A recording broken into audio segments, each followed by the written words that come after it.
안녕하세요. 경제학장 박사입니다. 여러분, 국제경제학 하면 보통 뭘 떠올리세요? 크게 국제무역이랑 국제금융 이렇게 두 파트로 나뉘는데요.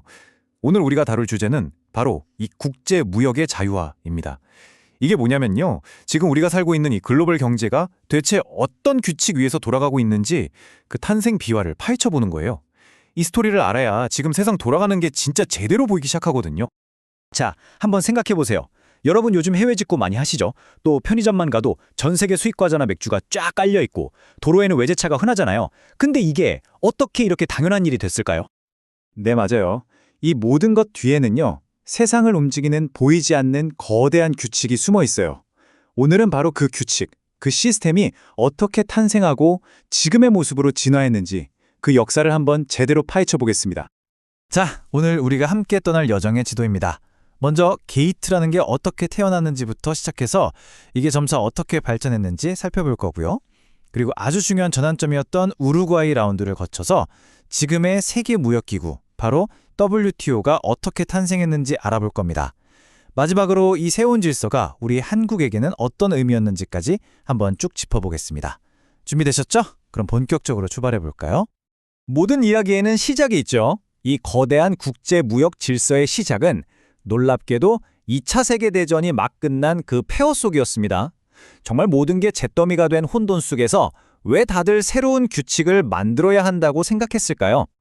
그 이유는 바로 1930년대 대공황이라는 정말 뼈아픈 경험 때문이었어요. 그때 전 세계의 나라들이 나부터 살고 보자 이러면서 수입품에 어마어마한 관세를 매기는 소위 보호무역 전쟁을 벌였거든요. 그 결과가 어땠을까요? 정말 처참했습니다. 전 세계 교육이 그냥 꽁꽁 얼어붙어 버렸고 결국 다 같이 망하는 길이었던 거죠. 이 끔찍한 악몽을 다시는 반복하지 말자, 이런 절박한 공감대가 생긴 겁니다. 자, 그럼 이 게트라는 게 처음부터 지금의 WTO처럼 거창한 국제 기구였을까요? 그건 아니에요. 사실 원래 계획은 훨씬 더 컸습니다. 국제무역기구, ITO라는 걸 만들려고 했었죠. 그런데 나라마다 이해관계가 너무 달라서 결국 실패하고 말아요. 그래서 그럼 일단 상품무역에 대한 규칙만이라도 먼저 만들자 해서 나온 게 바로 이 게트입니다. 그러니까 시작은 완벽한 기구가 아니라 일종의 임시협정이었다는 거, 이게 아주 중요한 포인트입니다. 그래도 이 임시협정에는 정말 중요한 세 가지 핵심 원칙이 있었습니다. 첫째, 최국 대우. 이건 쉽게 말해서 편애 금지 원칙이에요. 어떤 나라한테 제일 좋은 대우를 해주면 다른 모든 회원국한테도 똑같이 해줘야 한다는 거죠. 차별하지 말라는 겁니다. 둘째, 내국민 대우. 이건 일단 우리나라에 들어온 수입품은 우리 국산품이랑 세금이나 다른 규제 면에서 차별하면 안 된다는 원칙이고요. 마지막으로 상호주의.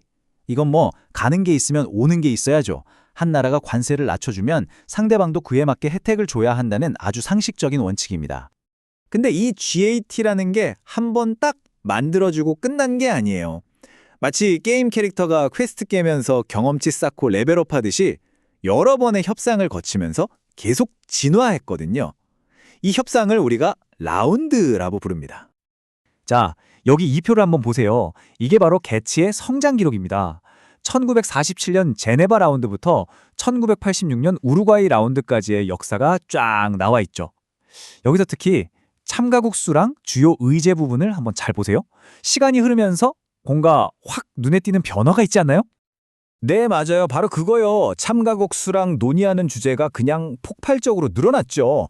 처음에 23나라가 모여서 오로지 관세 하나만 얘기하던 작은 모임이 40년 만에 125개 나라가 참여해서 관세는 물론이고 서비스, 농업, 심지어 지적 재산권까지 다루는 정말 거대한 협상의 장으로 커진 겁니다.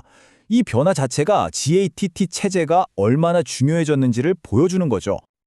그리고 마침내 가트 역사의 하이라이트이자 현대무역 질서의 판을 완전히 뒤바꾼 그 사건, 바로 우루과이 라운드가 시작됩니다. 아니 근데요, 기존 GH 체제도 잘 성장하고 있었잖아요. 왜 굳이 이렇게 판을 완전히 새로 짜는 엄청난 협상이 필요했을까요? 그 이유는요, 1980년대가 되니까 세상이 너무나도 빨리 변해버렸기 때문이에요. 예전처럼 물건만 만들어서 파는 게 아니라 서비스 산업이 엄청나게 커지고 농산물 무역 문제도 정말 심각해졌는데 옛날 GHT 규칙으로는 이런 새로운 문제들을 도저히 다룰 수가 없었던 거죠. 그리고 결정적으로 규칙을 어기는 나라가 있어도 제대로 벌을 줄 힘, 즉 강력한 이빨이 없었다는 게 가장 큰 문제였습니다. 그렇게 무려 8년 동안이나 지지고 볶고 정말 힘든 줄다리기 끝에 탄생한 결과물이 바로 이겁니다. 우루과이 라운드 최종 협정문. 이 엄청난 합의에서 가장 중요한 결과가 뭐냐? 바로 기존의 임시협정이었던 게티를 대체할 아주 강력한 공식 기구, 세계무역기구, 바로 WTO를 만들기로 한 것이었습니다. 자, 이제 무대의 주인공이 바뀝니다. 약간 임시 동아리 같았던 GAT의 시대는 끝나고 훨씬 더 강력하고 모든 걸 아우르는 WTO의 시대가 열리는 거죠. 1995년 1월 1일. 이 날짜는 꼭 기억해 두세요. 바로 현대 국제무역의 새로운 시작을 알린 날입니다. 이 변화의 핵심은 이거예요. GATT가 그냥 회원국들끼리 맺은 계약서 뭉치 같은 거였다면 WTO는 법적인 힘을 가진, 말하자면 세계 무역 정부 같은 역할을 하게 된 겁니다. 이건 그냥 단순한 업그레이드가 아니에요. 완전히 차원이 다른 변화였습니다. 자, 이게 WTO의 조직도입니다. 와, 보기만 해도 머리가 좀 아프죠? 괜찮아요. 괜찮습니다. 여기서 우리가 딱 두 가지만 기억하면 돼요. WTO의 뇌와 심장에 해당하는 가장 중요한 기관 두 개만 짚어볼게요. 바로 이 두 가지입니다. 첫 번째는 강요회의. 모든 회원국 대표들이 모여서 가장 중요한 결정을 내리는 곳이에요. 말 그대로 WTO의 방향을 정하는 뇌라고 할 수 있죠. 그리고 두 번째, 이게 진짜 중요한데요. 바로 분쟁 해결 기구입니다. 나라들끼리 무역 문제로 싸움이 나면 여기서 재판을 열어서 판결을 내려주는 거예요. 그리고 만약에 진 쪽이 말을 안 듣는다? 그럼 다른 나라들이 합법적으로 보복할 수 있게 허락해주는 막강한 권한까지 가졌습니다. 드디어 GATT에게는 없었던 그 강력한 이빨이 생긴 겁니다. 자, 그렇다면 이 거대한 세계 질서의 변화가 우리 대한민국에게는 과연 어떤 의미였을까요? 한번 우리 이야기로 가져와 보죠. 모든 일에는 빛과 그림자가 함께 있죠. WTO 체제는 분명 우리에게 엄청난 기회였어요. 수출로 먹고 사는 우리나라 입장에서는 전 세계라는 더 넓은 시장이 활짝 열린 거니까요. 국제사회에서 우리의 위상도 높아졌고요. 하지만 동시에 아주 힘든 도전이기도 했습니다. 특히 당시 상대적으로 경쟁력이 약했던 우리 농업 같은 분야는 시장을 열라는 엄청난 압박에 시달려야 했고요. 또 선진국 수준의 새로운 국제 규칙들을 다 지켜야 하는 부담도 커졌습니다. 그럼 결과적으로는 우리나라한테 좋았던 걸까요? 나빴던 걸까요? 네, 장기적으로 보면 아주 긍정적인 영향을 미쳤다고 평가할 수 있습니다. 물론 당시에는 시장 개방 때문에 정말 많은 갈등과 어려움이 있었어요. 하지만 길게 보면 이 WTO 체제는 한국 경제가 낡은 관행들을 버리고 더 투명하고 세계적인 기준에 맞는 시스템으로 한 단계 점프하는 아주 강력한 계기가 되었습니다. 좀 아프긴 했지만 꼭 필요했던 성장통이었다고나 할까요?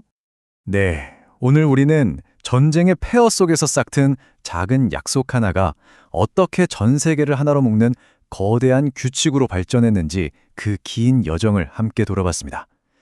세상은 더 복잡해졌지만 그만큼 우리는 서로에게 훨씬 더 깊이 연결된 존재가 된 거죠. 국제경제 참 복잡하고 어렵게 느껴질 수 있어요. 하지만 오늘 이 거대한 흐름을 이해했다는 건요, 그냥 지식 하나 더 쌓은 게 아니에요. 세상을 보는 새로운 눈을 얻게 된 것과 같습니다.